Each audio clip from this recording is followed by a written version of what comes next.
What's happening? So I got asked Dave Cowens versus Robert Parish. Ironically, these guys were traded for one another. And, you know, replacement, because Robert Parish replaced Dave Cowens as far as the center on the team. Dave Cowens was a former league MVP. He was a ferocious guy, a different era of where you played center back then. Dave Cowens, some people think he's the most disrespected center.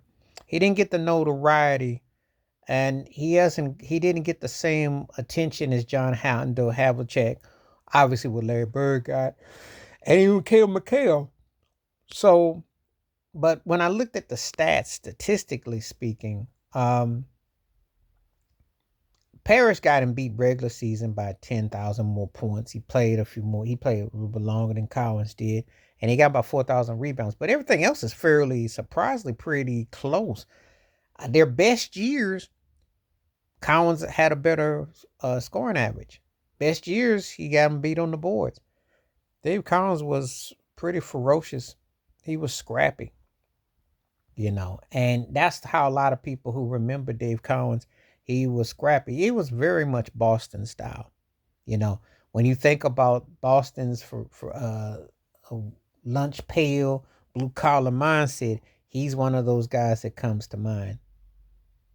He's one of those guys that comes to mind. He was definitely the lunch pail, physical type of player and center. And the Parrish had that ugly style that worked too, but it's kind of funny. His hit a little bit different though. He had that ugly shot he would shoot, but it was effective. He was effective, and he. But Dave Collins is arguably, I'd say, well, he's the last center that the Celtics had that won an MVP. Yeah, and he was a dominant force. He definitely held his own. Yeah, he definitely held his own. Because I was really trying to think to compartmentalize and put this in perspective. Collins was a handful.